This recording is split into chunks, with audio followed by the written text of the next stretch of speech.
and make sure you check out all these resources. Right now, we're going to put it in the hands of the one and only Mr. Chad King. Let's give it up for him, y'all. Let's go, baby. What up, though? Thank y'all very much for coming out and to this event. Major thanks to the Juneteenth Jubilee committee from Detroit for organizing and planning everything. And thank y'all for your attention. And please give the guests on the panel another round of applause.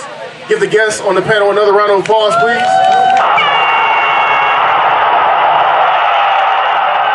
All right, so we just heard earlier today about literacy. We've heard about financial freedom. We've heard about health and wellness.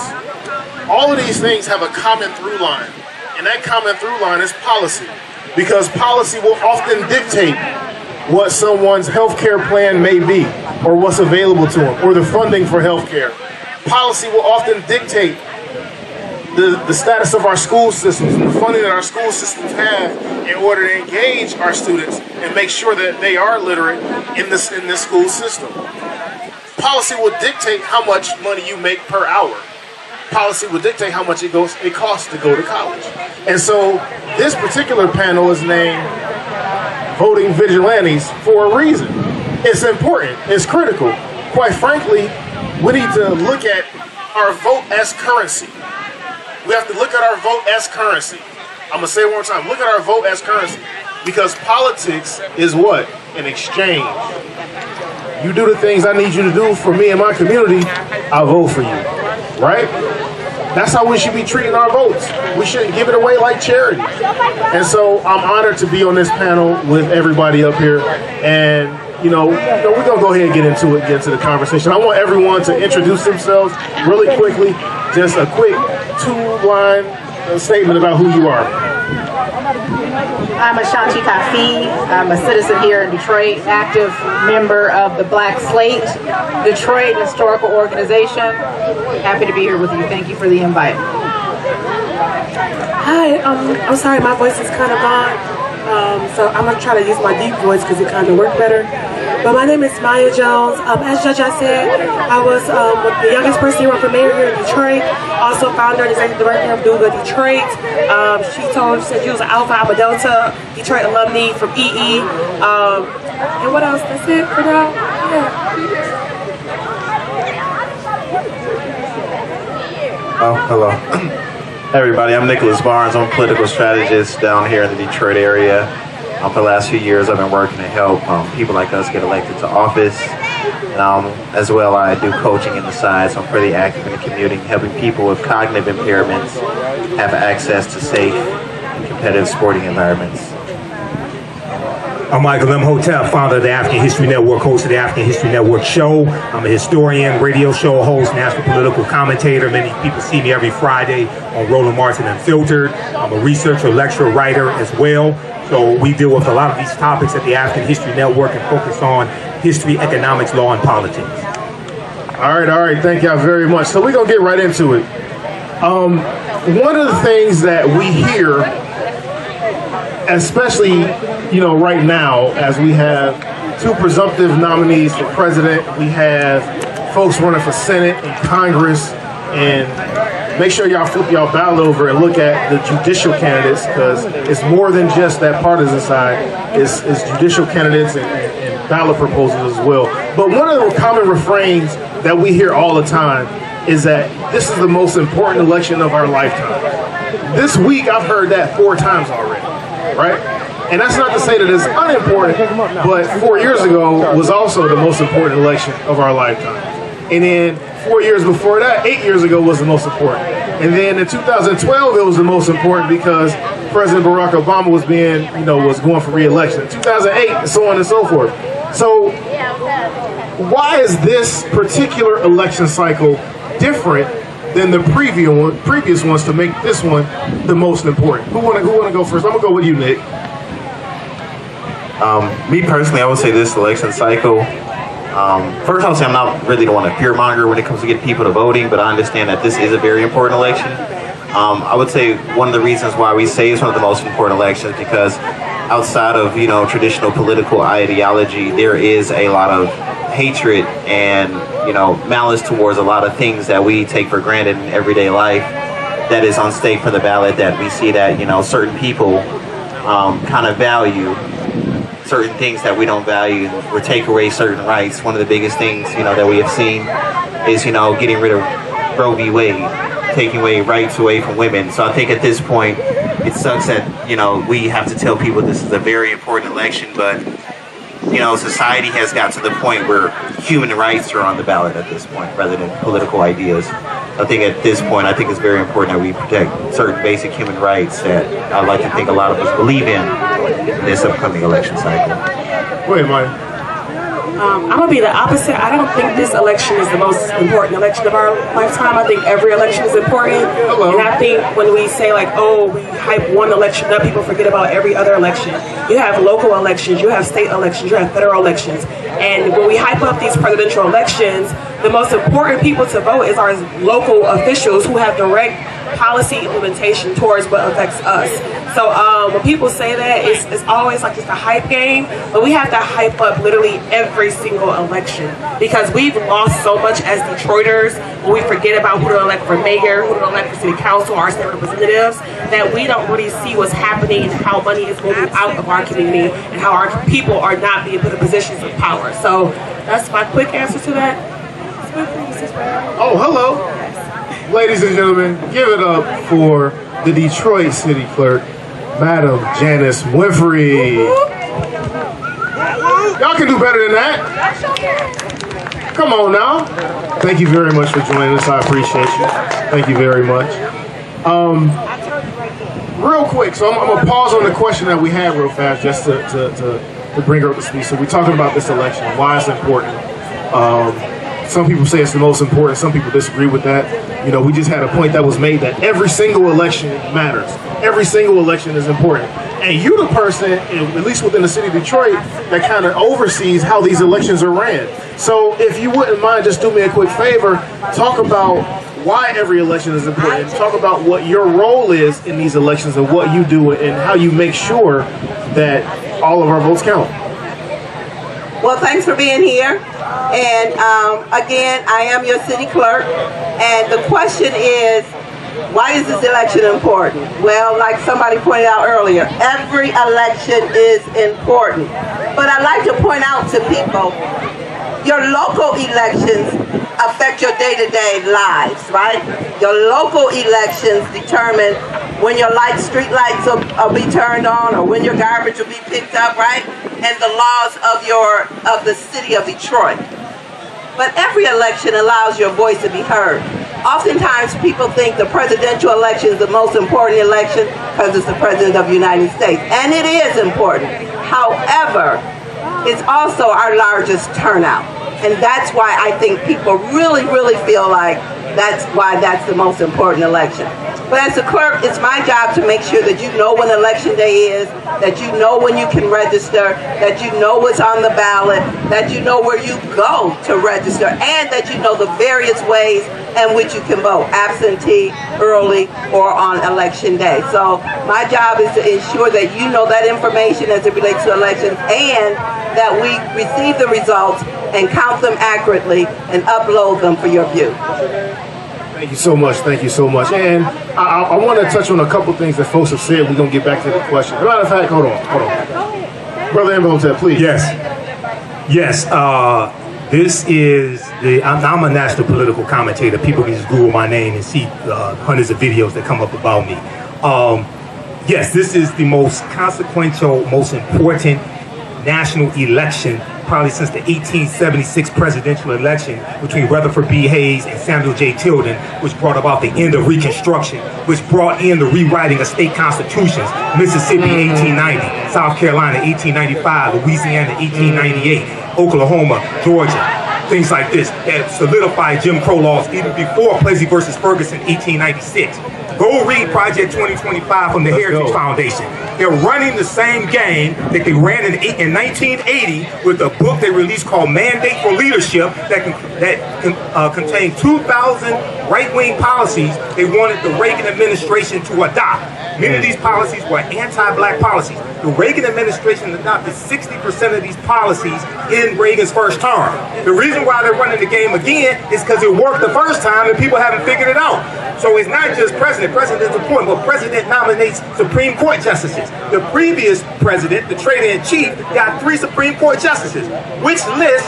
Who supplied him with the list for the Supreme Court justices? The Heritage Foundation and the Federalist Society. Who supplied him with the list of the 226 federal judges he got confirmed? Very ultra right-wing judges, many of them in their 30s at the National Bar Association. Then he said were not qualified to be federal judges. They got confirmed by a Republican Senate.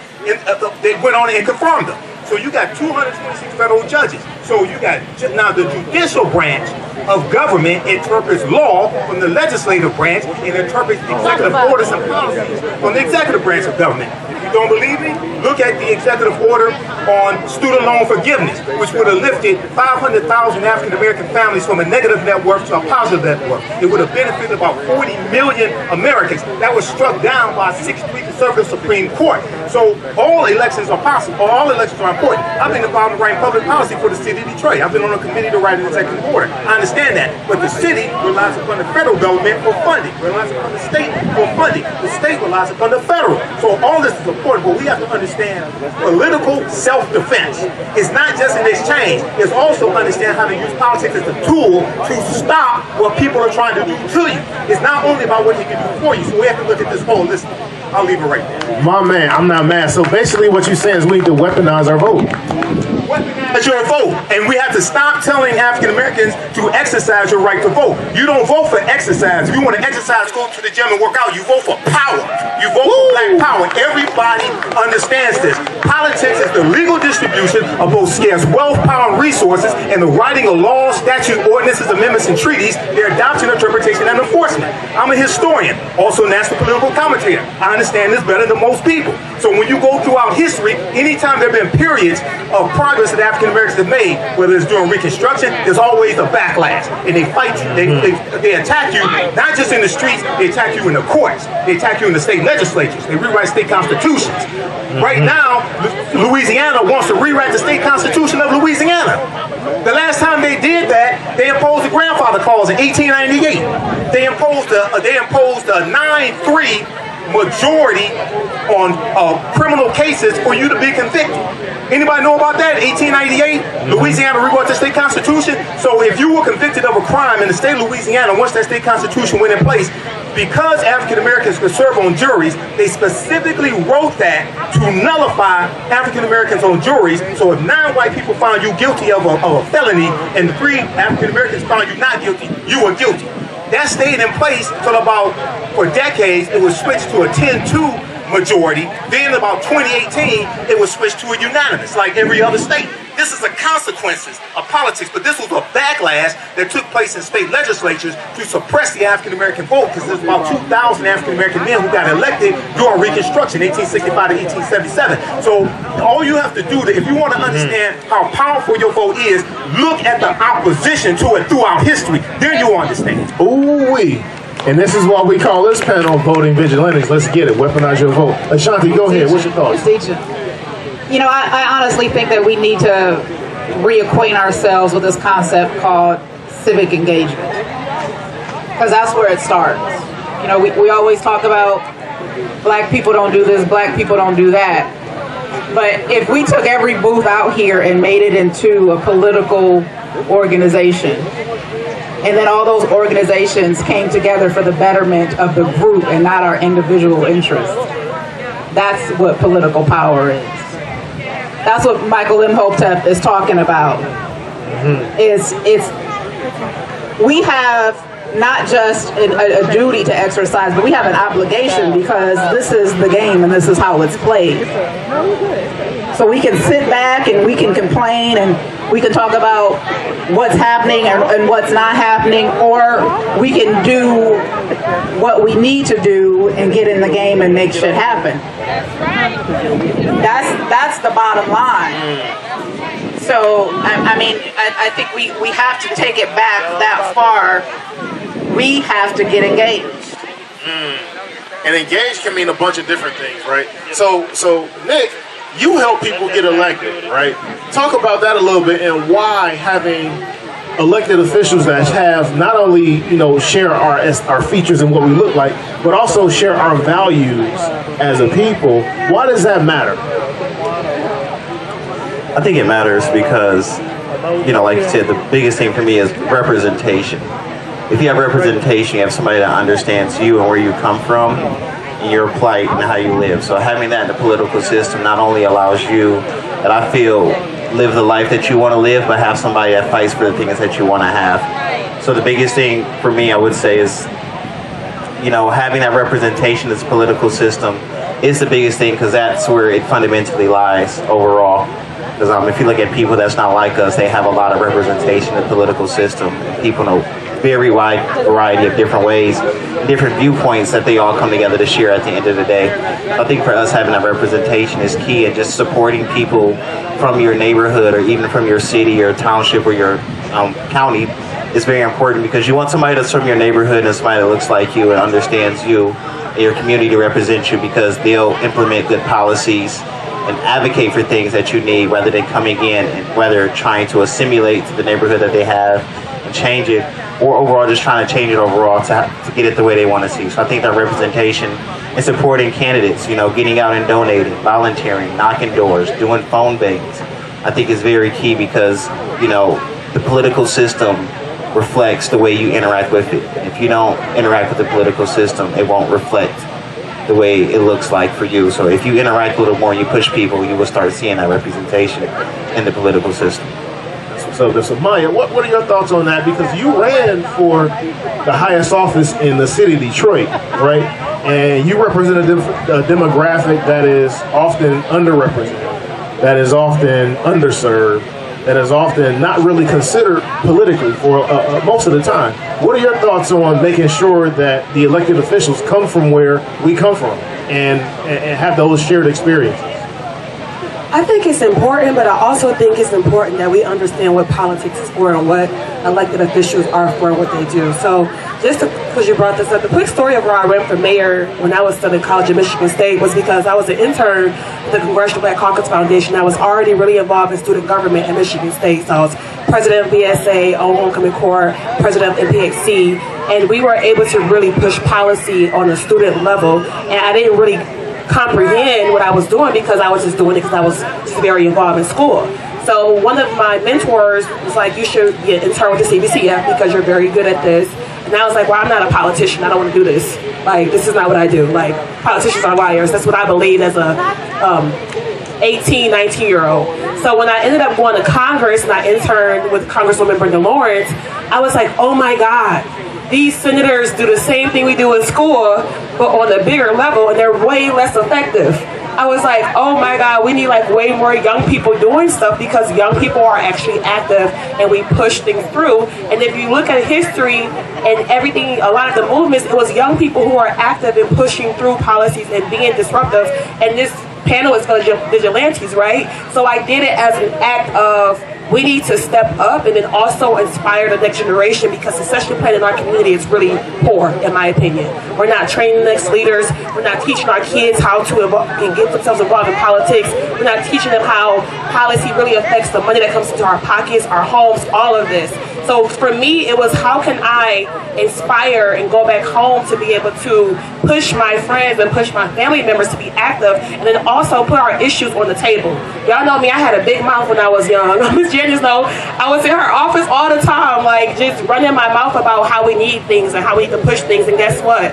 When I was talking about my issues, other candidates started talking about my issues too. That was my whole goal, is how can we talk about house gentrification? How can we talk about how our kids or our families can afford to buy homes and stay in our homes, right? So how do we push these issues to the front of the table? And that's what it was all about in the beginning. Now it's about, okay, how do we really push it? Because I've been working at Google for 6 years and I still see how we're struggling. So we see all this stuff happening in the city, but we can't even afford to buy the homes that are being renovated. We can't even afford to go to the hotels that's being built. So is it really for us? Are we really pushing our people forward to be able to afford this stuff or not? And I'm blessed to, again, work at Google and not have no kids, and I can do so. And even me buying my house, and I'm gonna tell you, it was $250,000. They're like, who is this 28-year-old girl? Meech, this is my realtor, Meech. He was my mentor at Michigan State. Like, we went through so much buying my house because of my act of resistance in purchasing in my neighborhood with that power. So we need to just ensure that, again, just going back to it, that we teach our kids how even trying to buy a house in our city is policy. So that's what this whole thing has been about, just a consistent act of rebellion against the system, against black people. Ooh-wee. Again, I'm with it. This is what we talk about, weaponizing our vote. Now, Ashanti, you are on the Black Slate. Now, for those that don't know, talk about what the Black Slate is, why it's important, and how it can be utilized as as leverage to further engage folks, and so that we can weaponize our vote. The Black Slate is a historical grassroots political action committee. And what we do is we attempt to endorse the best candidate for the job. And so what does that mean? So I talked about engagement earlier. And the brother over here talked about how to get active with those running for office. The bottom line is everybody's not going to do that. Everybody's not going to get out and research who the best candidate is. You're not going to look at their records to see what they've done historically. You're not going to read young Maya's bio to find out why she's qualified, right? So what the Black Slate does is we take on that body of work for you. We do all that research for you. We do all of that investigation and interviewing for you. And then we choose the candidate that we believe best represents the black voice here in Detroit. And then we endorse those candidates. And because of our strong legacy, our endorsement reads a lot. We go to those polling places that Ms. Winfrey tells us to go to. We say, Ms. Winfrey, where are the voters going? So we can be there, we can show up, and we can have information to give those voters on who we think the best candidates are to vote for. And, you know, a lot of times we get that right, sometimes we don't. But we do our best to be your representative in that research process and choosing the best candidate. We've been doing that since the 1970s. The Black Slate was formed by Albert B. Clegg, who also is the founder of the Shrine of the Black Madonna, about a mile west of here over on Linwood.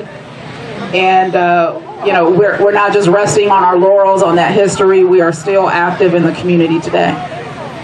Excellent. Thank you very much. So I want to hit Madam Clerk Winfrey real quick, and I want you to kind of run down some of the resources that Detroiters have through your office, not just in the run-up to the election, not just at the time of election, but also post-election. Because a lot of times, once we vote, that's it.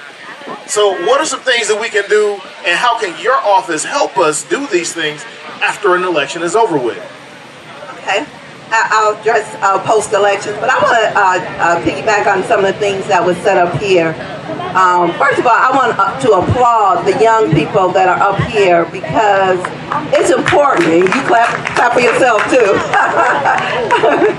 but it's important, and like Maya said, she came to my office when she was on that ballot, and Maya had a lot to say. She was mad at me, she was mad, but you know what? I open my doors and I listen and I engage the Mayas of the world, because for real, we need you, and we need you to continue to do what you're doing. But you said something when you said that, you know, we don't prepare for our next. Well, let me just let you know I tried to get you, right? How many times did I try to get you? But what we do at the Department of Elections, and what I do in particular, is that I've identified about 25 young people of my staff, and we call them the young up and coming. And the oldest is probably about 35 years old. They're in leadership positions, and they're our next. We have already identified who will probably be the next clerk, my deputy clerk, if he runs. Who will probably be the next department director of elections, Chris Maduka, who's 30 years old, who's right now my chief of staff. But we not only teach them how to supervise and how to work with other people, but we also teach them how to buy homes and how to rent, because many of our young people are just coming from their parents' home. So some of us do prepare for our next, because I'm not going to be doing this too much longer. I'm sitting there telling you now. I'm going to run again. But I know my time is coming. I want my time to come. It's time for our younger people to step up and do what they're supposed to do, and that's why we employ them at age 16. So what can we do post-election, and how can we continuously engage this process and engage our voters by, one, hiring our voters at every opportunity that we get, and also to have events like this throughout the city. Voter registration drives are great, but voter engagement and getting those people to the polls is better. We work all year long with churches, and some of these new laws that we have passed with Proposal 22.2, Detroit's been doing it all along under my purview. They told me we couldn't vote any other day but Tuesdays in November and August, and I said that's some bull. I said people should be able to vote when it's convenient for them. And so we opened satellite voting before early voting, right? We did that as a way to engage our people more than just one time out of the month of November and one time out of the month of August.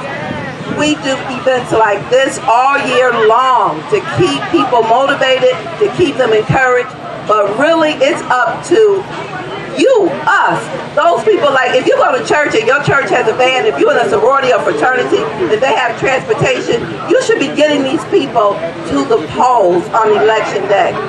What we do throughout the year is prepare for the next election by giving events just like this. We have a big event coming up July 27th that I'll be talking about more. Yeah, that's the first day of early voting, but it's also going to be a huge event for the Department of Elections City Clerk's office. We're going to shut down West Grand Boulevard. We're going to have some local entertainment, and we're going to ensure that everybody that's in attendance, and we're expecting 1,000 plus, will be voting that same day. We also just had a state of elections a couple weeks ago that was well attended, and it was the media covered it very well, so people can know and understand what they can expect as we move closer to August and November. Excellent, thank you very much. So I was just notified that we only got a few minutes left. I want to do a couple of quick announcements, then we're going to do final remarks. Thing one, if you're not registered to vote, get registered to vote at michigan.gov/vote-with-alphas. Michigan.gov/vote-with-alphas, you can register to vote. And that's also for you young people as well. If you're 16 years old, you can pre-register to vote, meaning you can complete that form, and guess what? By the time you turn 18, you will be able to vote if it's election time. So again, Michigan.gov/vote-with-alphas. All right? Saturday. And we often complain and talk about our voices not being heard. This is an opportunity for you to hear from the candidate.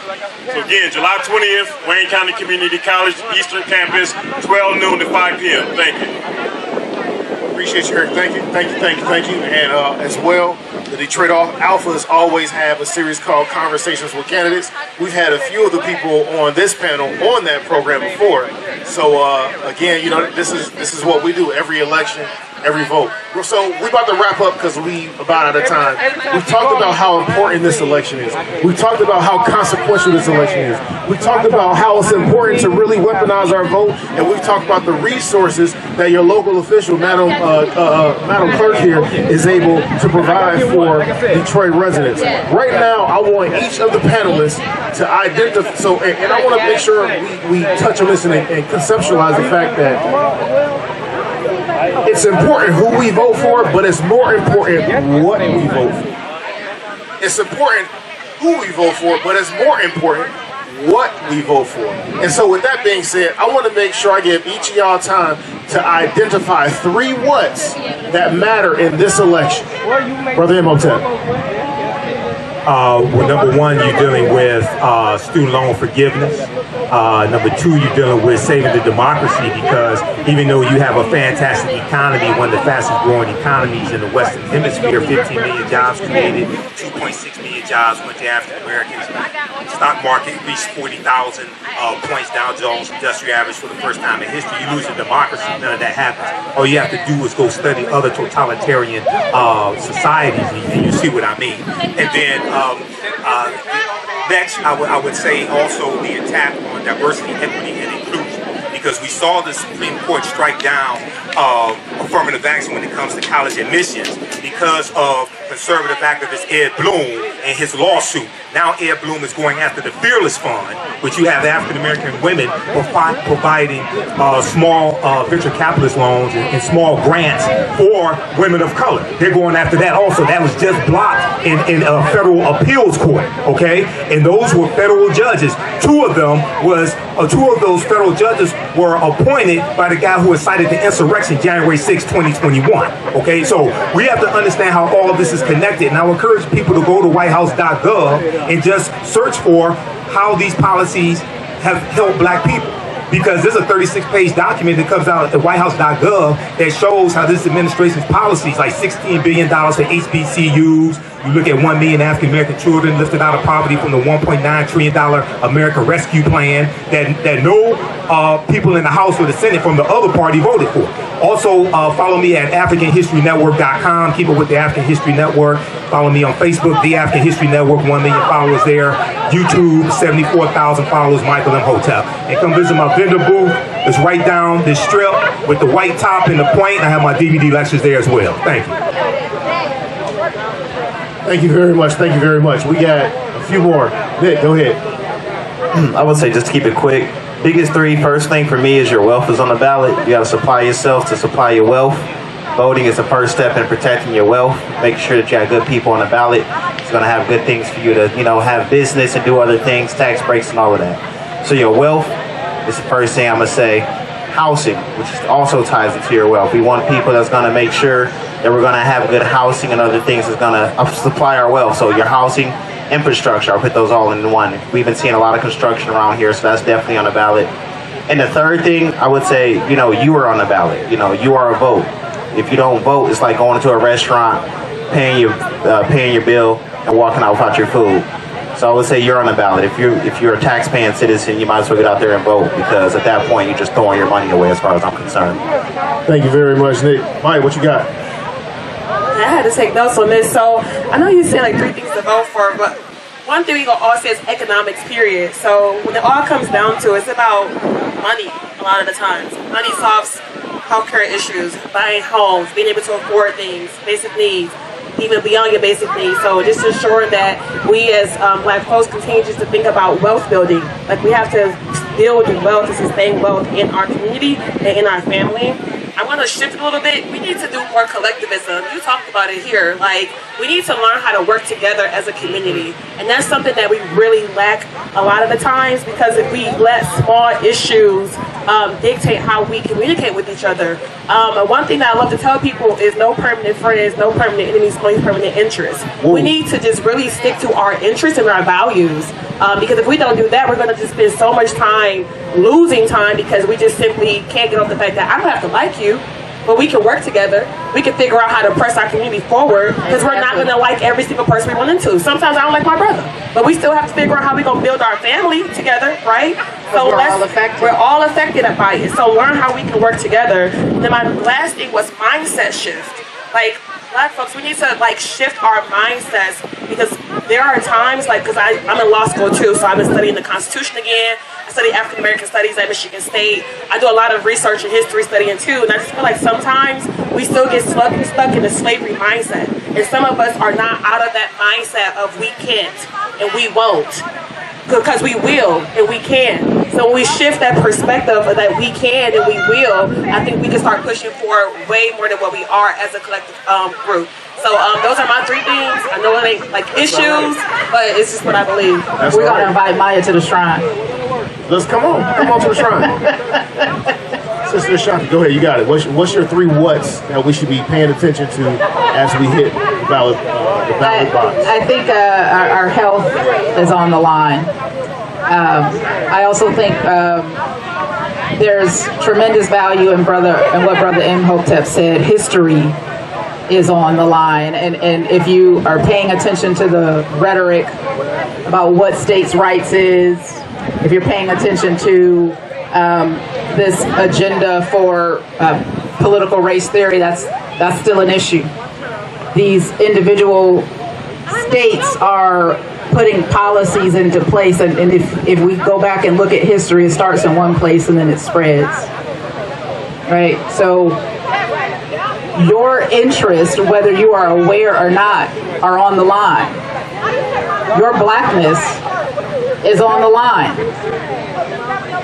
We have people who are running, and I know we don't think that, some of us don't think that this is the most important election of our lives, but the man with the orange hair is not a friend of black people. He is not a friend of black culture. Please don't have short-term memories and forget this is the same man who in New York put out an ad to send 5 innocent black boys to prison without equivocation. Hello, somebody. Please don't forget. Okay? Don't put the dollar over your personal lives, because that, to me, that's what's at stake. Madam Winfrey, what are your 3 whats as far as the election? If you can get into that, because I know you kind of sit in a precarious position and things like that, but give us what you got for it. Not precarious, just nonpartisan. So because I count all ballots and all candidates and all initiatives, I cannot say what you should vote for, but I can tell you what to do when you vote. Make sure you turn that ballot over, because oftentimes we forget the back of the ballot has candidates on there too, mostly judicial. I can also tell you to make sure that you vote for every contest, because oftentimes, if you leave it blank because you don't know a particular person or initiative, you're essentially giving a vote to something that you may not want. So make sure you vote every contest. And then finally, make sure you know the ballot. We send you a sample ballot, but there are nonpartisan groups that go over each initiative, that interviews every candidate, and they don't tell you who to vote for, but they tell you what they stand for. You can go to the Women League of Voters website. They do an excellent job. Citizen Detroit, they do an excellent job. The 100 Black Men, they do an excellent job. Nonpartisan, but they will digest all those initiatives and candidates for you. And the music is playing on us. That's our time. Thank y'all very much for coming to the Voting Vigilantes panel. If you like this type of information, visit our website, AfricanHistoryNetwork.com, AfricanHistoryNetwork.com. You can register for this full online course, and it's 10 multi-week sessions, okay? And we have a few more sessions left. Now, we do the sessions live. All the sessions are archived and recorded. So our next sessions are today, June 1st. We're going to start up in a few minutes as soon as I finish this broadcast. So you can join us at our online school. This is taught at our online school, the African History Network online school, June 8th and June 22nd, 2024. All right. And here's the flyer as well. The classes are on sale, $60, regularly $130. We do the sessions live. All the sessions are archived and recorded. As soon as you register for this course, you can go back to class number 1. You can watch all the class sessions. They're archived. I do a PowerPoint presentation. We have book references, articles, video clips. I show you excerpts of interviews I've done with many of our scholars as well, like Professor James Small and Tony Browder and Runoko Rashidi, etc. You can look at our class lesson plan here as well. I've been teaching this class on and off since 2007. I've been studying history 34 years. I put together an extensive class lesson plan that takes you through each class session to show you an outline of the type of content that we cover. You can download the class lesson plan as well to help you in your studies, help you in your research also, okay? We have a preview of the class here as well. And then my second class that starts up. Now we got information for my my online show, my radio show, the African History Network show as well. Facebook, YouTube, download the iHeartRadio app. You can listen to podcasts also. But my new class starts up class number 1 starts up Sunday, June 23rd, Black Resistance Movements from the Haitian Revolution, U.S. Civil War, Civil Rights Movement, and Black Power Movement, 1800 to 1968. Now, this is a fantastic class, and this class actually helps us to understand what is taking place right now in America, with the attack on diversity, equity, and inclusion, with the attack on critical race theory, with the attack on voting rights, anti-black laws being passed, all of this. This class right here, and I developed this class. I first started teaching this in late 2021. And I created this class because what I realized was the first class that I taught, I had so much information to cover. I did not have a chance to really dig in deep into this period of history from 1800 to 1968 to understand what leads to the U.S. Civil War taking place.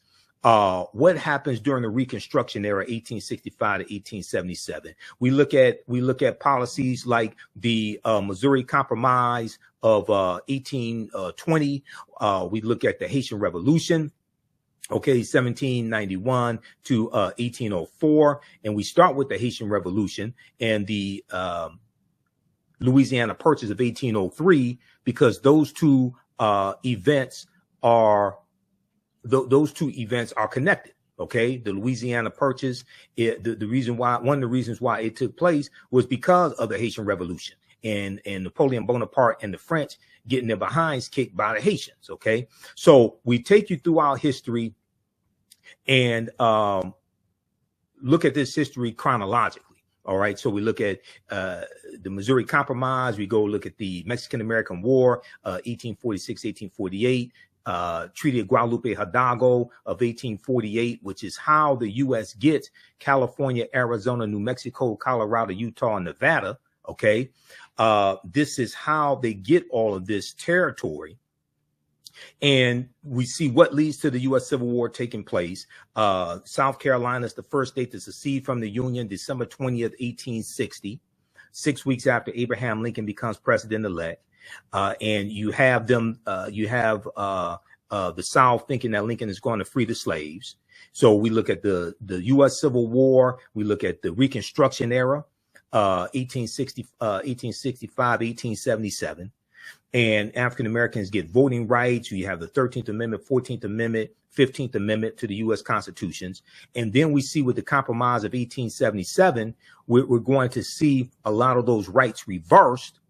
And we see an attack on voting rights today, continuing the attack on voting rights and rights that African Americans were given that took place during the Reconstruction era. We see that we can draw a straight line from the January 6, 2021 insurrection that took place, not just because of the election of Biden and Harris and the big lie being pushed. That's part of it, but also January 5th, 2020, January 5th, 2021, the day before the January 6th election, you had the special Senate election in Georgia, a former Confederate state, where Senator Raphael Warnock, the African-American man, won his reelection to the U.S. Senate. And you had Senator John Ossoff, who's a Jewish man. He won, and a Democrat, he won his senatorial election.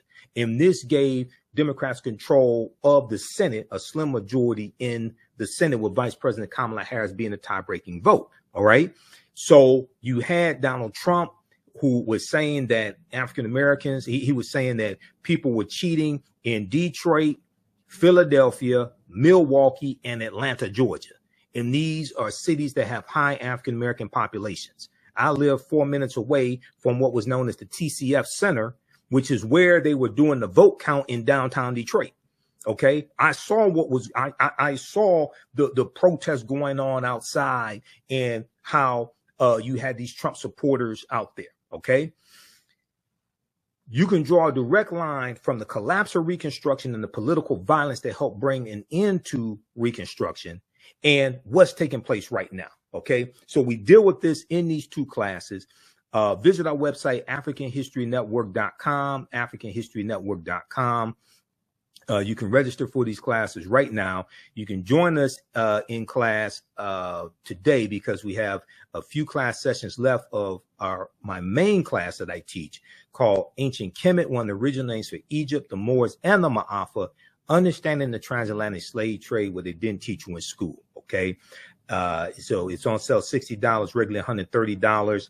Like I said, we do the click right here to register here. We do the sessions live. All the sessions are archived and recorded. You can